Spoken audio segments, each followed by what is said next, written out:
A researcher in our city is taking a very serious look at benefits of play with everyday objects.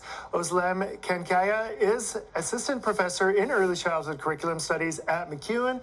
Good morning to you, and thanks for coming in. Good morning, Corey. Thank you very much for having me over. It's my pleasure. Yeah, this is really quite cool because we were talking a little bit in the commercial break and how our moms sometimes will just let us play with random things. Why are everyday materials good for children to play with?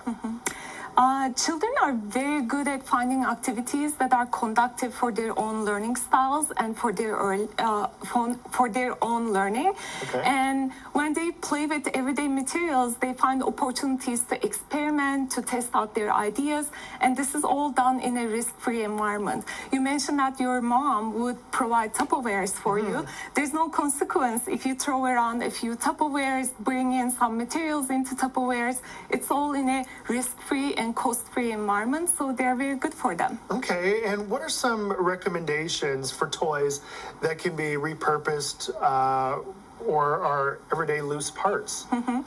My very favorite loose parts materials or everyday materials is stacking measuring cups, because you can just grab from your drawer and now you can add a few other materials and children can play around with that for a very long time.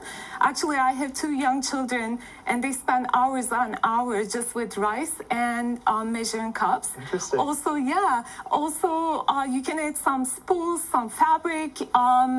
Egg cartons are available in every house, so anything that can be manufactured or natural that you can bring into child's play, that would benefit their development. Okay, now people are still going to go out and maybe buy toys from a toy store for birthdays or holidays for children that they maybe know. What should people look for when it comes to store-bought toys? My very favorite recommendation is to purchase toys that can be used in multiple occasions. So I brought you an example here. These are called magnetiles. They're very popular in our circles. Okay. What they do is, for example, these have magnets at the corners, so you can build things with these materials. Okay.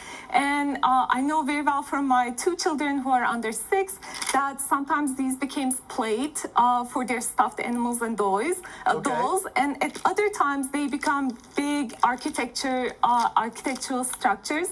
My daughter, in fact, a couple days ago, she was creating a sports complex. Okay. And she was bringing her little animals, she was bringing some little furniture into her sports complex.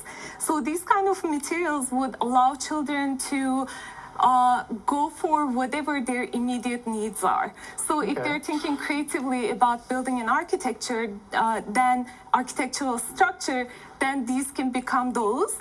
And if they're feeling like being a Spider-Man, this can shoot actually webs out. Right, so you might look at these as maybe being insignificant, but they're really maybe even less limiting than some specific toys are. I agree. Specific toys are good, especially perhaps for younger ages. But as children get older and older, they would like to see the consequences of their ideas. They would like to create projects and see how they go. For my research, I was collecting some pine cones, and my 3-year-old, he wanted to put 2 pine cones together to make a robot. But here's the catch. He wanted to include a cotton ball in the middle, and he wanted his robot to stand up vertical.